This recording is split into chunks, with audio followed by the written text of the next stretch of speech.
it's hard to achieve singular success by joining the herd.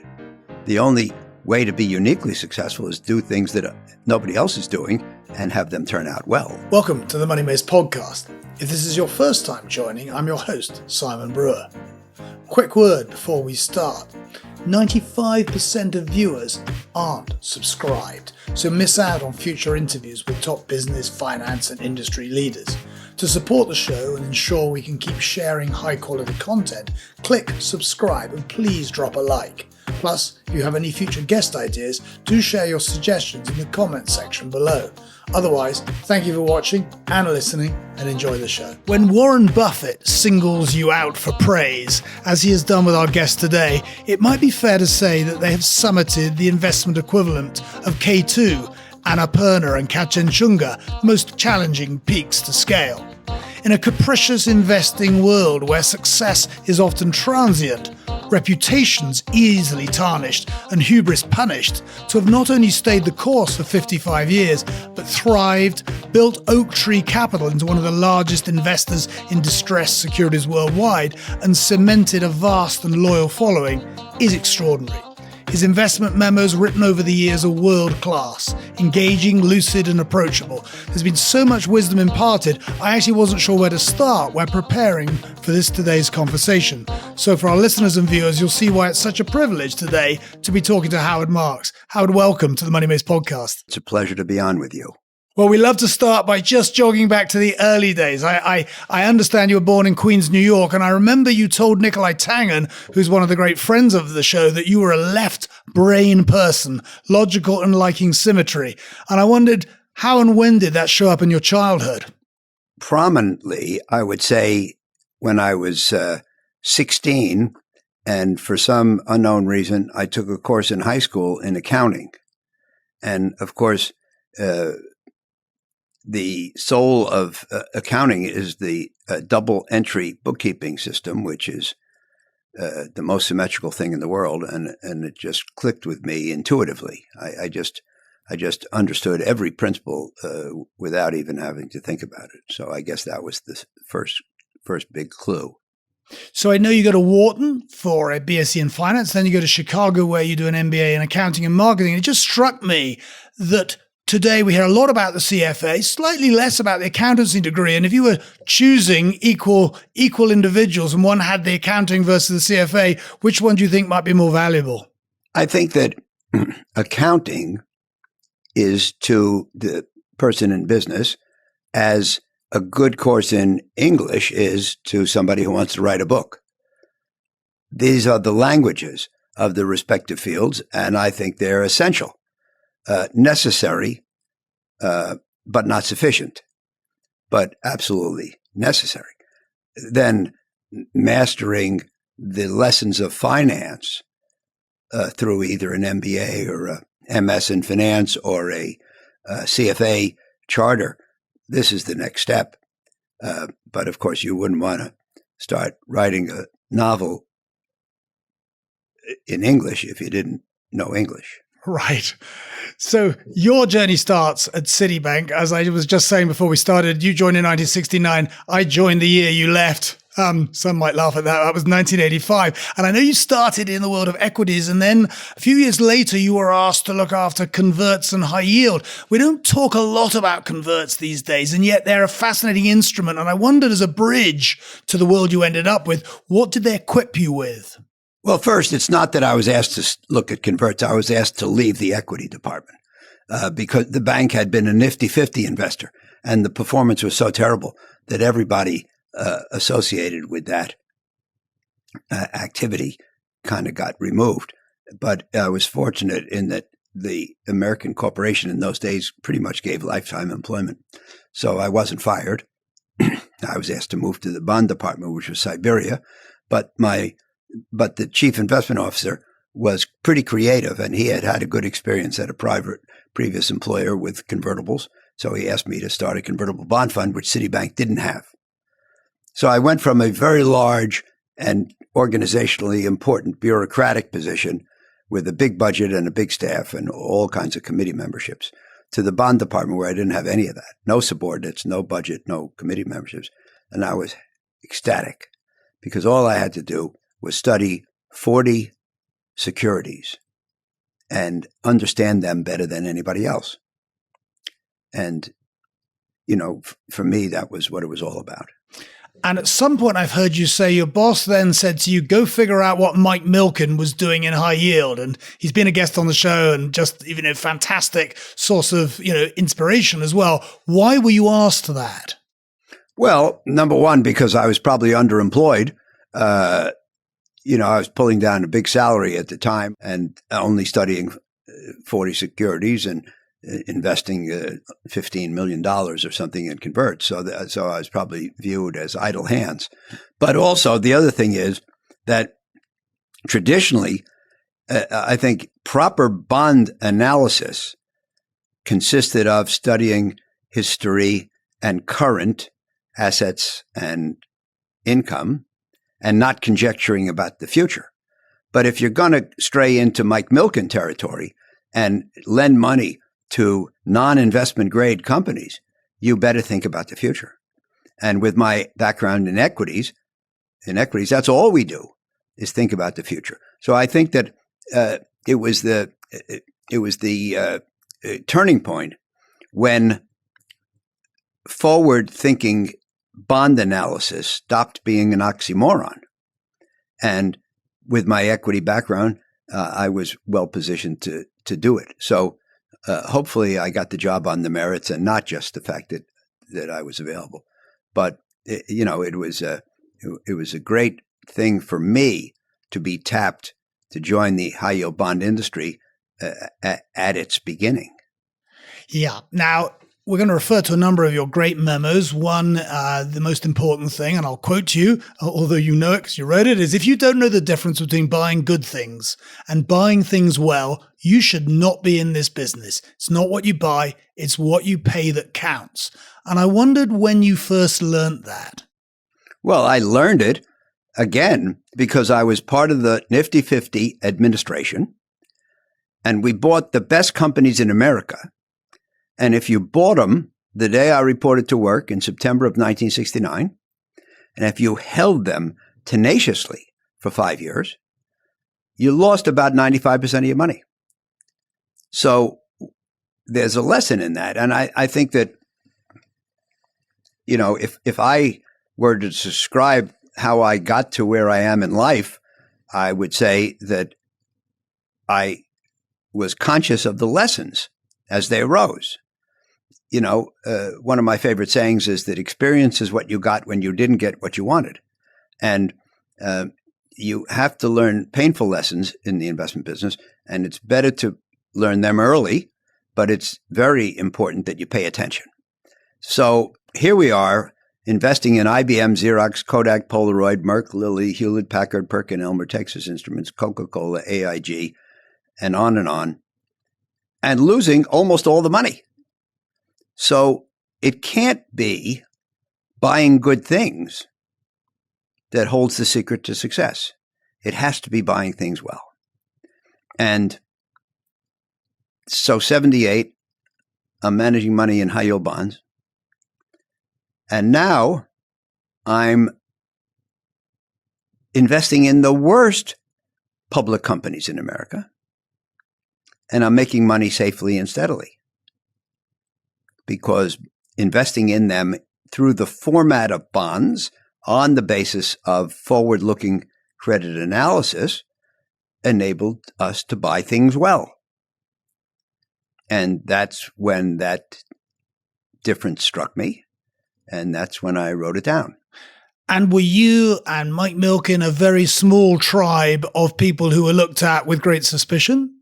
Well, let's say skepticism. Skepticism. But yeah, I think so. And, our business was called junk bonds. And not only were they considered junky quality, but, people would actually say, well, young man, I'm sure you could make money doing that, but it wouldn't really be proper. And so there was skepticism around what we were doing. But there always is when you do something that nobody else is doing. What do they say? It's the pioneers who get the arrows. But what I've learned, and that was one of the great object lessons, was that in investing, the main way you gain unusual success is by doing things other people don't want to do. It's hard to, by definition, if you think about it mathematically, it's hard to achieve singular success by joining the herd. It's like a contradiction in terms, that if you do the same thing everybody else, you'll be uniquely successful. It's impossible. The only way to be uniquely successful is do things that nobody else is doing and have them turn out well. Of course, that latter point is important too. Just being a contrarian is not enough. So when you've been a contrarian, you've positioned yourself advantageously, and then the cycle, momentum, the healing, comes to play. One of the big challenges is, of course, how long you ride the wave. And that whole question over selling is so difficult. And I wondered what have you learned specifically about exiting positions because that down wave is coming? Well, if I may interpose my view, the great challenge after you've done something unusual isn't figuring out when to get off it. It's figuring out how long you can stay on before it works. Because if you do something and it doesn't work for 6 months or for a year or for 2 years or for 3 months, might you be wrong? And commercially, can you endure, etc.? So this is the first challenge, not figuring out when to get off of a winner. That's a minor problem. Figuring out how long to stay with something that isn't working, that's a big problem. And I use all these sayings in the memos in my books and that I've learned from other people, and I've learned so much. The first of the great sayings that I ever learned in the early 70s was that being too far ahead of your time is indistinguishable from being wrong. So remember what I said, to be a unusually successful investor, you have to see something other people don't see, or you have to see something differently from the way the masses see it.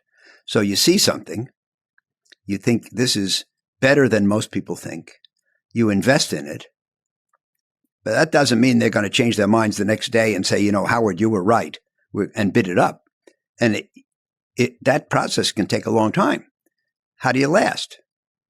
And so that's the first question. And of course, the answer is you need a strong stomach, good constitution, not too much emotion, and the resolve to stay with it. But, if you stay with it for 20 years and it doesn't work, then you're an idiot and you're out of business. So there has to be some happy medium there. That's what I wanted to say in response to your question. Now I'll respond to your question. When do you get off? And it's interesting because of all the books that have ever been written about investing and all the words, I would guess that less than 1% have been written about selling. They're almost all about buying, when to invest, what to invest in, how to choose what to invest in. And I wrote a memo.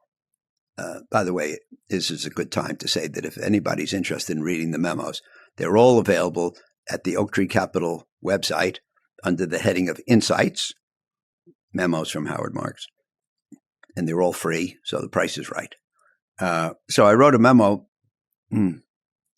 sometime around 2016 or 17 called Selling Out. When do you sell? And, most people, I say, half facetiously, I say that most people sell for two reasons. They sell things because they went up, and they sell things because they went down. They went up, and they say, I better sell some, because if it goes back down and I haven't harvested any profits, I'll kick myself and I'll look like an idiot. Or they buy it and it goes down, and they say, well, I've bought it and I lost half my money. I better sell it before I lose the other half, and I'll feel like an idiot. So a lot of selling is designed not to do the smart thing, but to avoid feeling like an idiot. Now, if you accept that people sell things because they're up and sell things because they're down, then by definition, they can't be both right. Because taking the same action in response to two diametrically opposed events How can they both be right? And the answer is neither is right. You shouldn't sell things just because they're up, because if they were a good buy in the first place, maybe they have further to go. And you shouldn't sell things just because they're down, because if they were a good buy in the first place, maybe they're better now that they're cheaper. So selling because something's up or selling them because something's down, neither one is right on its face. Right. There can be personal, situational reasons to sell, like you need the money, or, you need $10 million to retire and you're at 15. And if you go back to at 6, now you don't have enough money. So there are legitimate reasons to sell, which are unrelated to the merits of the investment. But if you're free from those and you're just concerned about the merits of the investment, then obviously there's only one reason to sell, which is you reanalyze it. You examine your prior thesis. You look to see if your prior thesis is still correct. You look to see if there is still room for appreciation under your prior thesis. You maybe reformulate your thesis to update it. And then you say, is it an investment I would make today? And if the answer is absolutely not, then you probably shouldn't hold it.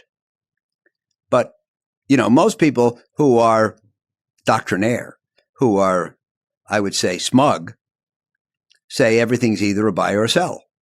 I don't think that's true. I think there are things that legitimately holds. That is to say, you bought it when it was 10. Now it's 20. You update your thesis. When it was 10, you thought it was going to go to 20. You update your thesis, and now you say, I think it can go to 25. Well, maybe you don't want to buy it for the trip from 20 to 25, but maybe you're feeling good enough about the trip from 20 to 25 that it's still worth holding. So there's some more juice in the orange. So you've written terrifically on mastering the market cycle. I've been listening on Spotify to your work there. And at some point in your work, you have quoted, which I hadn't come across. And of course, he didn't actually say it in English. He would have said it in French. You said about Voltaire. Voltaire had said, history never repeats itself, but man always does. So you have these opportunities created by this polarity of greed and fear.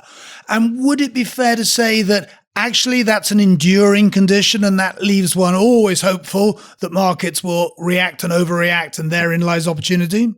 I think that's right. And I think I go on and, by the way, if you want to really perform a public service, you should cite my book. You should cite my book so people will go out and buy several copies each, hopefully. But I wrote a book in 2018 called Mastering the Market Cycle. And basically, it concludes that there will always be cycles, because cycles arise from excesses and then corrections of the excess. And the excesses are usually emotional, psychological, whatever you want to call them. They're not, if you look at economies, don't fluctuate that much. Up 1, up 2, down 1, up 3. Companies fluctuate a little more, up 5 or 10 in profits, or down 5 or 10. Mainly because companies are subject to the economy, but they're levered. They have operating leverage and financial leverage. But stock prices fluctuate like mad, up 50, down 50, up 100, down 100, etc. Why so much emotion? People get too excited, and then they get too depressed. And I wrote a memo called On the Couch around 2017 or 16, or 15 maybe, because I said that, every once in a while the market needs a trip to the shrink. And I said there, or maybe in the next follow-up memo, which was called What Does the Market Know? I said that in the real world, things fluctuate between pretty good and not so hot. But in investors' minds, things fluctuate between flawless and hopeless. When people think it's flawless, that's an excess, and it corrects because you shouldn't think that. But then the way people operate, it goes through reason and ends up at hopeless, which is also excessive. And the truth is usually somewhere in between. But as long as we have humans involved in the pricing of securities, I think we'll have excesses of optimism and pessimism. And that will create fluctuations for the steady-minded person to take advantage of. And I guess that's why you say that, and I'm paraphrasing it, you would have the following words removed from investment committees: never, always, forever, can't, won't, will, and has to. And what is it about those words that make them the guilty men? Well, what they're absolute. And they exude certainty. And I believe absolutely that there is no place in our profession for certainty, because we live in an uncertain world. And I have a slight idea what's going to happen tomorrow. I have a suspicion of what's going to happen in a year, but I absolutely don't think I know for sure. And so how can anybody be certain about anything? And how can anybody say has to, or can't, or always, or never? I just think that anybody who thinks that way is getting into trouble. You mentioned the quote from Voltaire. Americans think that it was Mark Twain who said that. Mark Twain is purported. There are a lot of quotations attributed to Twain, but usually with the word purportedly. He's purported to have said that history does not repeat, but it does rhyme. He also is purported to have said something extremely important, which is that it ain't what you don't know that gets you into trouble. It's what you know for certain that just ain't true. And there's nothing wrong with not knowing something. And in fact, I had lunch with one of my colleagues today, just now. And, I was talking to him about all the stuff I don't know. And I think it's very, very important for your success and your self-protection to be extremely brutally frank about all the stuff you don't know. And that way you never get into trouble. If I had to drive from London to Leeds, what would I do? I'd get a map. I'd turn on the GPS. I would ask directions, and I would drive slowly to make sure I don't pass my exit. But if I think I know the way, I don't get a map. I don't turn on the GPS. I don't ask directions. I drive fast as hell because I'm confident of the route. And if it turns out I was wrong, I end up in Devon. And what is slightly scary about what you just said, Howard, is you've described me, unfortunately, rather accurately. I wish I'd been given one of your memos when I'd started at Citibank a long time ago. May I interject? Yes. Someone said, I can't remember who, two kinds of people get into trouble: the people who know nothing and the people who know everything. So it's not good to say, I don't know anything, because if you feel you don't know anything, you clearly can't succeed in a future-oriented business. Nassim Nicholas Taleb, who wrote Fooled by Randomness, would say you should become a dentist because there are no vagaries in dentistry, according to him. So you're not going to succeed if you know nothing, but you're also not going to succeed if you think you know everything, because then you don't take advice and you don't hedge your bets and you plunge and you put all your chips on black, and that's a good way to get carried out. So I'm a big believer in something called intellectual humility. And, intellectual humility is just another word for the other person could be right. Well, that leads us into one of your really terrific papers, The Illusion of Knowledge. A friend of ours, senior portfolio manager at Rothschild's, Hugo Capel-Cure, said to me, it's been a guiding light in their approach. And I'll quote this one sentence which you wrote, which is, no amount of sophistication is going to allay the fact that all of your knowledge is about the past and all of your decisions are about the future. And I thought just for a few minutes about that, and I then dug up this quotation from General Eisenhower, which was, in preparing for battle, I've always found that plans are useless, but planning is indispensable. And I just wonder what type of forecasting and wargaming and scenario planning you do think is valuable. Well, first of all, let me point out for the benefit of the listeners that I didn't say what you said I said. And by the way, Yogi Berra, who was a great catcher for the New York Yankees and the source of many of our greatest sayings, nonsensical though they may seem at first blush, Yogi said, I never said half the things I said. But that was a guy named Wilson who ran GE who said that. And it's a very, very, very important. It's one of my favorite quotes. I wrote a memo, I think it was 2002, if I'm not mistaken, and the title was, You Can't Predict, You Can Prepare. And I stole that.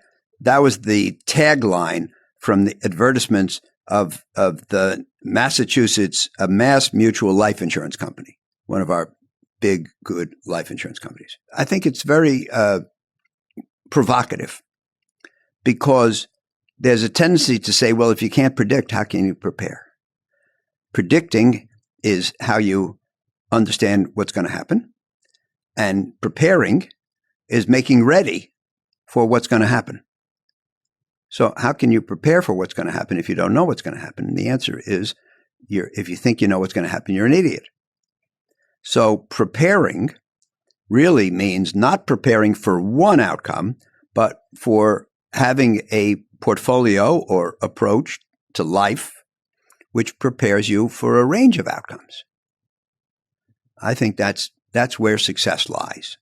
And, too many people in the investment business say, I think this is going to happen in the economy. This is going to happen with rates. This is going to happen with markets. This is going to happen with this industry. And this is what's going to happen with this company.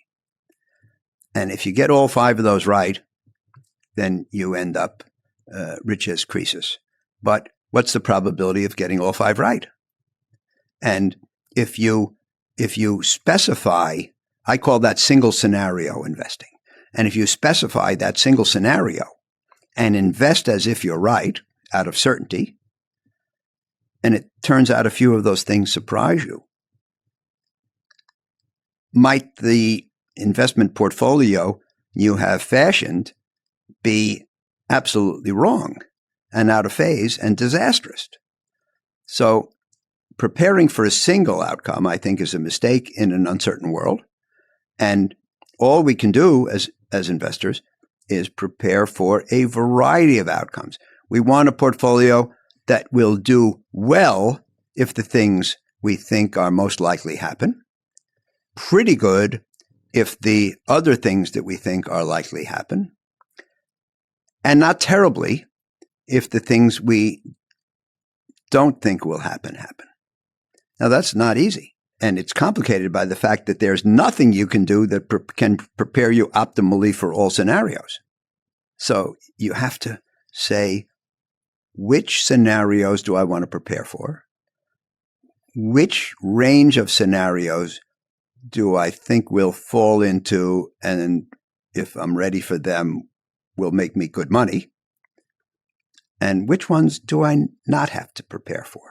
You can't prepare for them all, by definition. Right. So let's use that lens for a current situation. I was having an exchange with a former guest, Colin Kelleher, who's chairman of UBS, was president of Morgan Stanley. And he said, given the declines in the PE space and maturities in funds happening, he said perhaps 30,000 companies will need to find a buyer. Realistically, when do investors get their money back and at what multiple?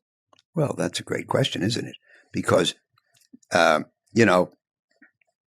private equity from, I would say, roughly from 2004 to 21 was viewed as what I call the silver bullet. When I was growing up, there was a guy on TV called the Lone Ranger. He had a white hat and a black mask, and he rode around on his horse, and he solved all the problems. And he had a gun, and in the gun, he had silver bullets. And because he had silver bullets, he never missed.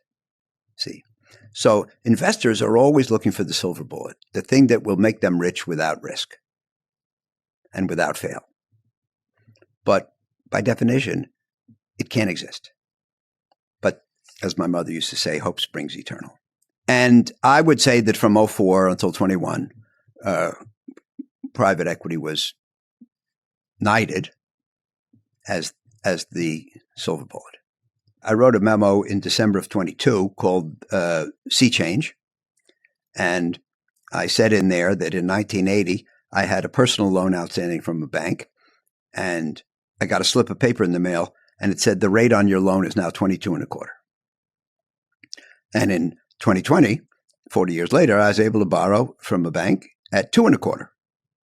So rates went down by 2,000 basis points or 20 percentage points over 40 years, pretty monotonically. And declining rates are great for people who own assets because the value of an asset is the discounted present value of the future cash flows. And if the rate at which you discount the future cash flows declines, the value goes up. Declining interest rates are also great for borrowers because their cost of capital goes down. So what about people who buy assets using borrowed money? When rates go down, they get a double bonanza. And that's what happened to the private equity industry. And private equity tries to make money, I think, tries to make money 4 ways. Buy things for less than they're worth, lever them up to magnify the return on equity, add value by making them work better, and sell them at non-bargain prices, maybe elevated prices. And for a time, it did that. But think about it. Owning assets with borrowed money was the ideal strategy for a declining interest rate environment. Now, were the people who did that activity smart enough to know the rates would come down? Or did they engage in an activity and were they lucky enough to encounter an ideal environment? I tend to think the latter. I think that performance is what happens when a portfolio encounters the future. I tend to think of it kind of like an accidental encounter. But private equity was great under those circumstances. And of course, private equity was invented in that period. So if you invent a mechanism and then encounter an environment for which it is ideally suited, it shouldn't come as a surprise that it produces great success. But, Einstein said that a definition of insanity is doing the same thing over and over again and expecting a different outcome. I think another version of insanity is doing the same thing in a different environment and expecting the same outcome. And if you came into this business like you did since 1980, almost everybody did. There aren't too many people who've been in the business 45 years because you have to be 70 or so. If you came in since 1980, pretty much all you've seen is declining interest rates or ultra low interest rates or both until 22. That was ideal for private equity and other leverage strategies, not just private equity. But the Sea Change memo that I wrote in December of 22 said it's over. And for the next decade, you will not be able to describe interest rates as, in general or secularly declining or as consistently ultra low. The Fed funds rate was 0 most of the time from the beginning of 2009 when the Fed cut rates to fight the global financial crisis until the end of 21 when they decided to raise rates to fight inflation. Between the beginning of 2009 and the end of 21, an unusual 13-year period, the Fed funds rate was 0 most of the time and I think averaged about 0.5%. My view, you're not going back to that. And if not, then private equity will still be good for people who can buy things at bargain prices and add value. But the beneficial impact of declining rates and ultra low rates will not be present, and it will not be the success it was. And it will be shown not to be a silver bullet. Which leads us very nicely to your memo, which I think was called Looking Ahead. And I'll just quote you: successful investing has to be more about superior judgments concerning qualitative, non-computable factors and how things are likely to unfold in the future. And I know that's a more general observation of assets, but just explain that a little bit, because I was intrigued by it. Well, I don't think there was ever a memo called Looking Ahead. I don't know which one you're referring to, but I would love to stand corrected. I think that I must be wrong. And as Yogi would say, maybe I said something I didn't think I said. Okay. But so there is a memo called Something of Value. And at the very beginning of the pandemic, March the 13th of 2020, my son and his family moved in with my wife and me. And then the pandemic hit, and we stayed together for several months. And it was just wonderful to have 3 generations living together under one roof. It never happens these days anymore. My son is an investor, and we spent a lot of our time talking about value investing. So I wrote this memo in January 21 called Something of Value. It was a play on words, which I plead guilty to, because number one, we were discussing value investing, and number two, it was of great value for us to live together. And he's so smart and so insightful, and his clients are so lucky.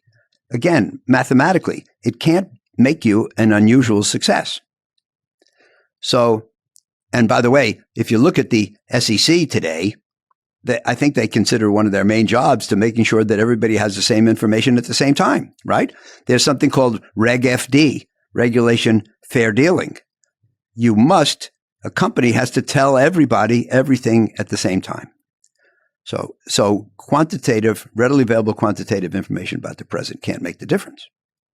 If you want to be a superior investor, what can? I think that's the essence of your question, right? Yep. So what can? I can think of 3 possibilities. Maybe there are others. Number one, you take that information and you do a better job of extracting its importance. Now, again, everybody has the same computer. They all run the same software. They can all do the same screens. So that's not going to be the secret. But, when Andrew was in college and studying to become an investor, he would come home on breaks and he would say to me something like, "Dad, we should buy Ford stock because they're coming out with a great new Mustang." And my answer was always the same for pedagogical reasons. I would say, "Andrew, who doesn't know that?" So the point is that if you know something and everybody else knows it, then it's already probably discounted in the price of the stock. You can't gain a march by investing in the stock because everybody else has already incorporated that factoid in the price, and you're being paid for that truth. So you have to know something other people don't know. You have to do a better job of interpreting the information and extracting its importance. Number two, maybe you can be a better job because you do a better job than anybody else of understanding qualitative things. Not everybody knows the qualitative. And by definition, qualitative things are harder to assess. So, which company has the best research effort? Which has the best product pipeline? Which has the best management? The most creativity? I wrote a memo in 2016 or 17 called Investing Without People, about indexation, passive investing, algorithmic investing, and then ultimately even AI and machine learning. And I said in there that I don't think that a computer can sit down with 5 business plans from VC companies and figure out in advance which one is Amazon. I think that requires a unique human insight. Of course, most people can't do it either.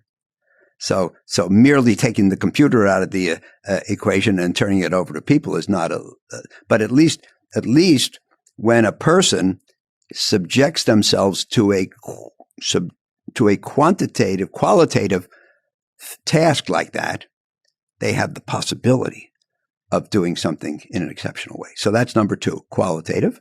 And number 3 is future oriented. And it's if all the information about the present is universally known, then clearly the superior investors will be the people who know more than others about the future. Yeah. And the greatest oxymoron at all, or the greatest challenge, is that investing. What is investing? It's positioning capital to benefit from future events. That's all it is. And yet I believe the future is unknowable. So how do you do it? And the answer is nobody does it flawlessly. Nobody knows it all. Some people have more insight than others. And I like to believe that the smartest computer in the world will not have as much insight as the most insightful individual. But the problem for the profession is that the smartest computer may have more insight than 80% of people, or 90, or some number like that. So the answer is you better try to not go into the investment business if you're not in the top few. Yeah. So in one of your memos, it was about risk. You quoted Professor Elroy Dimson, who's professor of finance at Cambridge Judge Business School. So I had an exchange with him, and he said 25 years ago, we published The Triumph of the Optimists. And of the many countries for which we assembled a long-term financial market history, the US had performed the best. We didn't expect that to continue, but it did. And he said, we're about to publish on the 4th of March, their new returns. He said, my question is, does Mr. Marks expect this exceptionalism to continue? Well, first of all, I am not a futurist. And no, I'm not. It's just not my makeup. So I don't think about things like that. I'll express an opinion. I'll get around, in answer to your question, I'll get around to expressing an opinion. But I would never bet 10 cents on it. I eschew macro forecasting and the memo, illusion of knowledge. But I say it's okay to have opinions. It's something very different to have an opinion than to bet on it. I don't bet on my opinions. I think that America has a great system. And there's something in America in the combination of the embrace of the free enterprise system, private ownership, capitalism, economic incentives, the rule of law, which we think we can depend on, the spirit of innovation. Maybe it's the fact that we were invented only 250 years ago and not 900 years ago. Educational institutions that we have, and the embrace of the pioneer and the risk taker, and all these things. Somehow or other, that combination of things has produced outstanding success.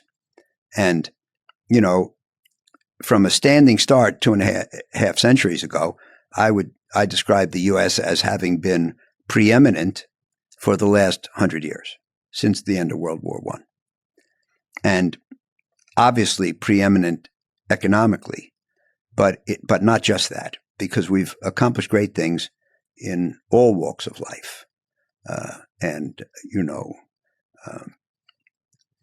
the arts and the sciences and so forth. I would not be so cavalier as to say it's sure to continue. I would not be such a pessimist as to say it's sure to stop. The odds are against perpetuation. Trees don't grow to the sky most of the time. But things are still going well here. And tell Elroy, who I think of so highly, that for the U.S. to lose its exceptionalism, some of those forces have to abate, but also somebody else has to step forward. Who's that going to be? What other society is likely to exude the combination that I described earlier of free enterprise, innovation, incentive, pioneering spirit, education, etc.? And so, I think we may not be as great as we were for the last 100 years. The 20th century is described as the American century. And I would not be insistent that the 21st century will also be the American century, but who's going to take our place? Well, that's very nicely expressed. And that actually leads me to one of my points, which is about luck, because too few people in our industry admit to luck's vital role in their success. And I had two questions around it. One was, how did it feature in your career? And secondly, how do you think people help themselves to be lucky? You know, I'm a great believer in luck. I believe I'm the luckiest person alive. And, you know, I wrote a memo entitled Getting Lucky in January of 2014, talking, the first half of it talks about how much I believe in luck and how lucky I've been. And I describe in there a dozen or so ways in which I was lucky. And I talk about, you know, where I was born and when I was born. I was conceived during World War II. And if you read the Malcolm Gladwell book, Outliers, it's all about something he calls demographic luck, which I call right time, right place. And merely being in the right place at the right time is a great advantage. So if you were born in World War II, you were conceived, you were at the front of the line when the world economy boomed in the post-war period. I went to the public schools in Queens, New York, not Queens Club, by the way, Queens, New York, and I got a fine education in the New York public schools for free. And I got into Wharton, which I was told I wouldn't get into, and on like that. And then I got booted out of the equity department at Citibank and asked to start high yield bonds. That was my sentence in Siberia, and that was, you know, the greatest luck imaginable. And then meeting my partners over the years and starting Oaktree 30 years ago, and then the world deciding in the last 20 years that they weren't so crazy about stocks and bonds, but they wanted to be active in something called alternative investments. And guess what? We were there. Now, again, remember what I said about private equity 15 minutes ago. My partners and I didn't say the world is going to crave something other than stocks and bonds. They're going to want something called alternative investments. We should be there in 2005 to supply it to them. Rather, we had some ideas of what we could do well and make money at, and we set about doing it. And the world said, okay, now we want it. So, your second question was, what can you do? How can you take advantage? And there's there are many sayings about luck, one of which is that luck is what happens when preparation meets opportunity. So for private equity, for me in high yield bonds, for Oaktree with alternatives, what happened is we were prepared, not necessarily for the specific future that unfolded, but we were prepared to do a good job. And then an opportunity arose that we were ready for. And that's the way I like to think about success rather than some genius. I wrote, maybe it was in Getting Lucky. I tell the story about, a guy walks into a pub and he walks by the dart game. And as he walks by, one of the darts players loses a terrible dart throw. But as the guy walks by, he knocks the target off the wall. And as it falls, the dart hits the bullseye. That's luck. But I think that's the way life is. Rather than premeditate and prepare brilliantly for the outcome that obtains, I think you work your ass off and you try to do a good job. And depending on how the future unfolds, you may be in position to benefit from it. So Howard, one of the things that we, in all worlds these days, walks of life, but particularly in the investment world, we are bombarded with information from all sources. It reminded me of that T.S. Eliot poem, The Rock. The line is, where is the knowledge that we've lost in information? How do you process so many things coming at you? I think it's really important to know the difference between data and information and wisdom or insight. And you have to accept early that success doesn't come from knowing everything. It comes from knowing the things that are important. And, I grew up reading the Wall Street Journal.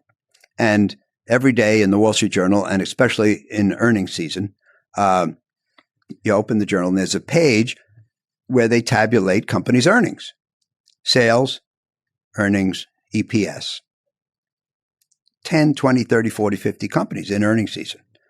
And I used to look at them.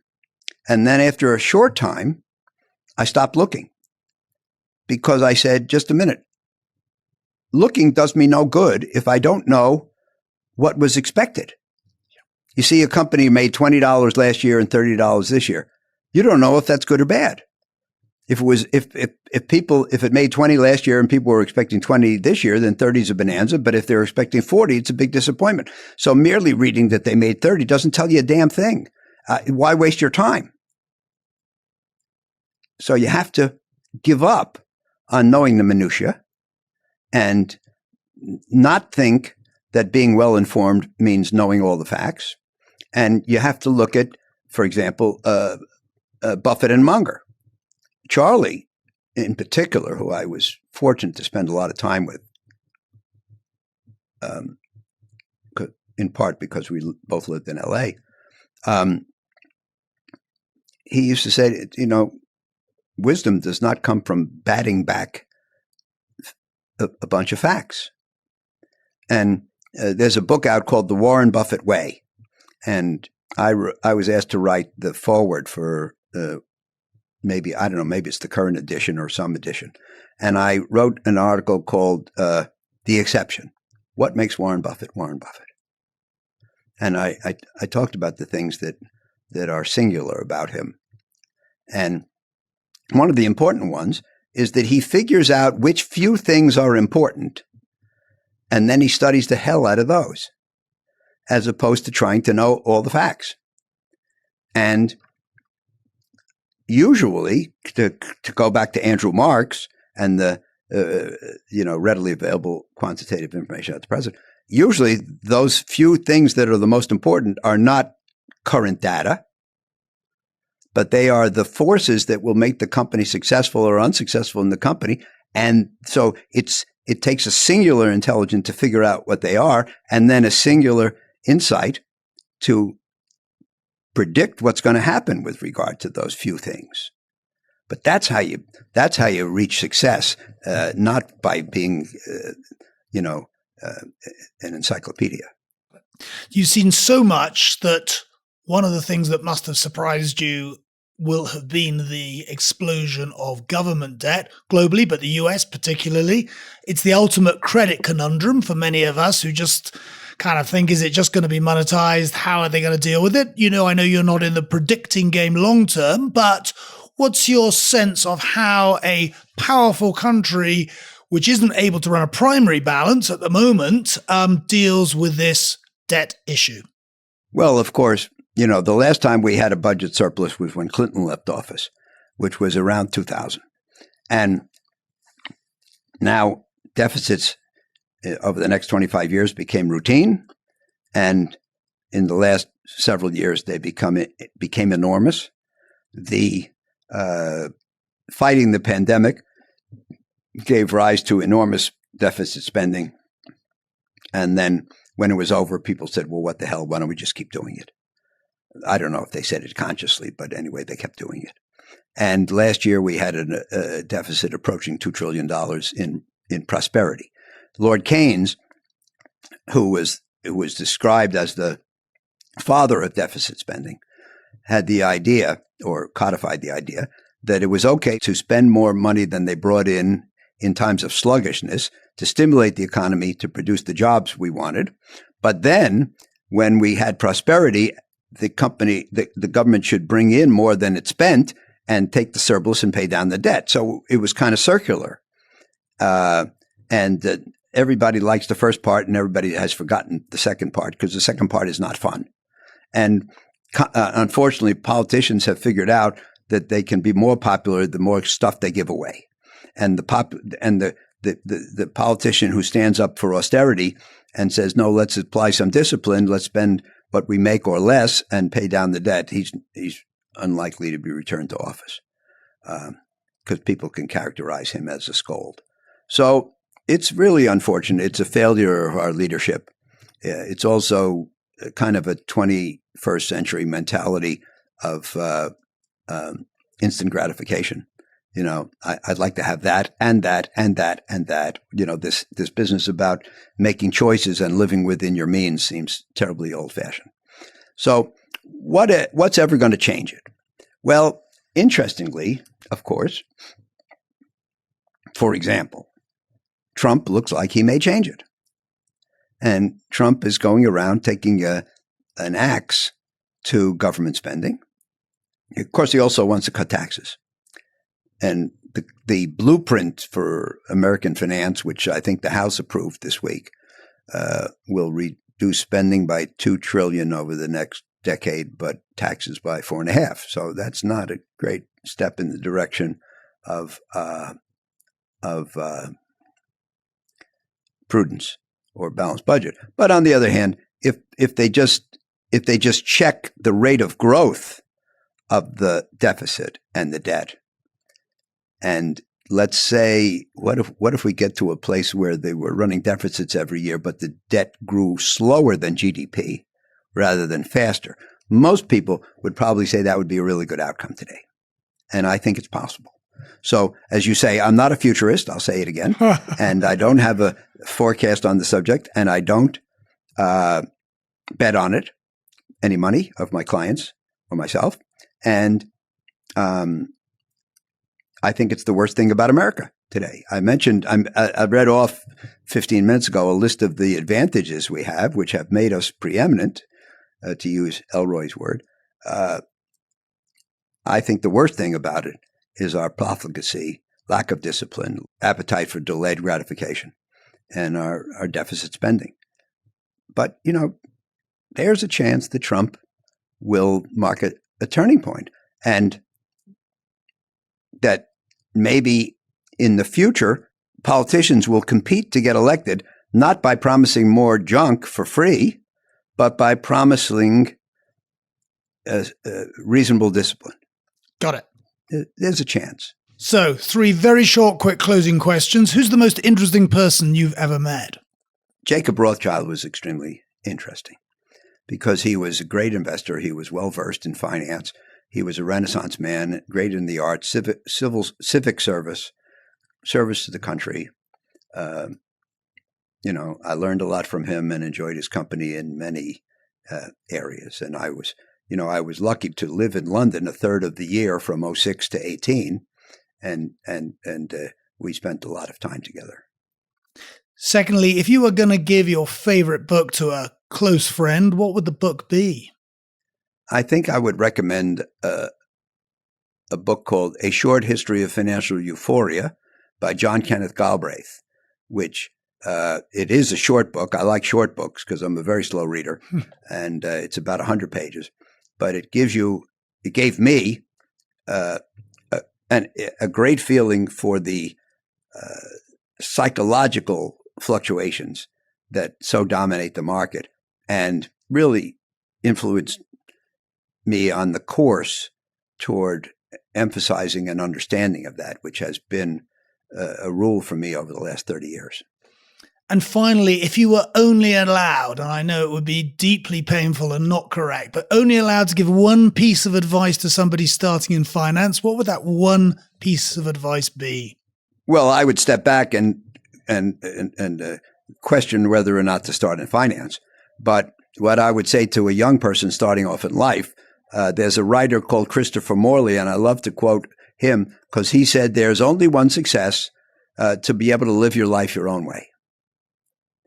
And that sounds simplistic, but what it means is that in choosing your course, you should not do it on the basis of the dictates of society, your friends, your classmates, your mother, or the mere pursuit of money. But you should figure out what will make you really fundamentally happy. And I don't mean in a hedonistic sense, but fulfilled. And that's what you should do. It's not easy because, you're doing it at age 20. You don't know what's going to make you fulfilled at age 60. But I would rather try than just pursue the job that the peer pressure pushes you toward or the pursuit of money pushes you toward thoughtlessly with regard to what it is that's going to make you happy. Well, Howard, you've been very generous with your time. I've written down, so many things, but in essence, anybody listening or watching this needs to go to the Oaktree website. They need to look at your memos, the insights, because they are a volume of erudition of the many things you said to stay with me. Perhaps because I wish, as I said earlier, I had it brandished on my face, which is there is no place in our profession for certainty. And secondly, I think you've articulated very well, you can't predict, but you can prepare. And Howard, I've read a lot of your memos for many years, and I've listened and learnt a lot. And as I spoke to people ahead of this interview, the unanimity of praise and appreciation was extraordinary. And I think your legacy will be as one of the most influential investors of our time. So thank you for everything, and thank you for being here today. Well, it's a pleasure. And what you said, of course, makes me very happy. And I hope I did leave some things for the people who will follow based on what I learned from the people who preceded me. All content on the Money Maze podcast is for your general information and use only, and is not intended to address your particular requirements. In particular, the content does not constitute any form of advice, recommendation, representation, endorsement, or arrangement, and is not intended to be relied upon by users in making any specific investment or other decisions. Guests and presenters may have positions in any of the investments discussed.